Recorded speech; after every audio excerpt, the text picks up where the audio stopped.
Mister grumpy की छुट्टियाँ।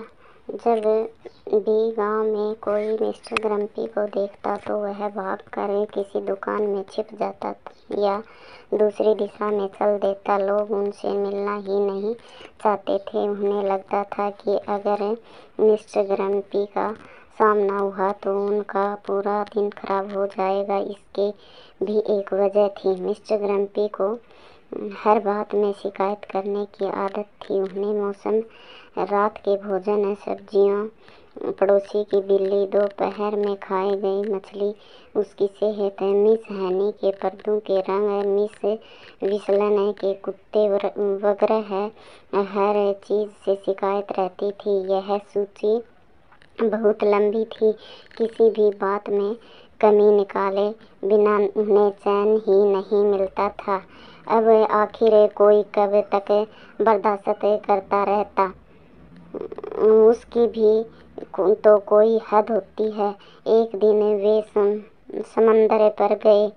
वहाँ वे समंदर, वहाँ की मछलियाँ, नौकाओं के क्रू, वहाँ तैरने वाले लोगों, रेत के किले बनाने वाले बच्चों, होटल के बिस्तर और वहाँ के बैरों के बर्ताव के बारे में बड़बड़ाने लगे। वे इसी तरह खींच कर बड़बड़ करते रहे। रेत में दबे पत्थर से टकराए और धड़ाम से गिर पड़े। एक ही मिनट में वे अपनी पीठ के बल गिरे। वे आसमान को ताक रहे थे। उनकी बाईं टांग और कमर में बहुत तेज दर्द था। उन्होंने उठना चाहा पर उनकी चीख निकल गई। दर्द बहुत ज़्यादा था। किसी ने उन्हें चिल्लाते हुए सुना। उन्होंने देखा कि 8 साल का एक लड़का उनके पास खड़ा था। तुम क्या घूर रहे हो? मिस्टर ग्रम्पी ने हमेशा की तरह चिढ़कर पूछा। मैंने आपको चिल्लाते हुए सुना श्रीमान। क्या आपको चोट लगी है? उस लड़के ने जवाब दिया। नहीं, मैं तो चिल्लाने का अभ्यास कर रहा था।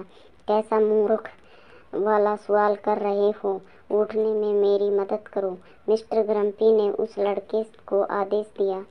मैं किसी को मदद के लिए बुलाकर लाता हूँ, लड़के ने कहा और वहाँ से भाग गया। कुछ ही देर में वह अपने साथ कुछ लोगों को लेकर आया जो अस्पताल से एक डॉक्टर और स्ट्रेचर लेकर आए थे। डॉक्टर ने जांच के बाद बताया कि उनकी टांग की एक हड्डी टूट गई है। वे मिस्टर ग्रम्पी को अपने साथ अस्पताल ले गए ताकि टांग पर कच्चा प्लास्टर बांधा जा सके, लेकिन वे वहाँ भी अपनी आदत के मुताबिक लगातार बकबक कर रहे थे। डॉक्टर और नर्स उनकी बातें सुन कर परेशान हो गए। होटल में हर सुबह वह नन्हा लड़का उनके पास आता। कभी वह उन्हें किताब से कहानियाँ पढ़कर सुनाता, कभी कोई कविता या गीत सुनाता और कभी तो वह अपने साथ खेलने के लिए लूडो या सांप सीढ़ी भी ले आता। मिस्टर ग्रम्पी उसे भी उल्टी सीधी बातें बोलते रहते थे, पर उसने कभी उनकी किसी बात भी की कोई परवाह नहीं की। कुछ दिनों बाद ही उन्होंने उस बच्चे को कुछ भी फालतू कहना छोड़ दिया।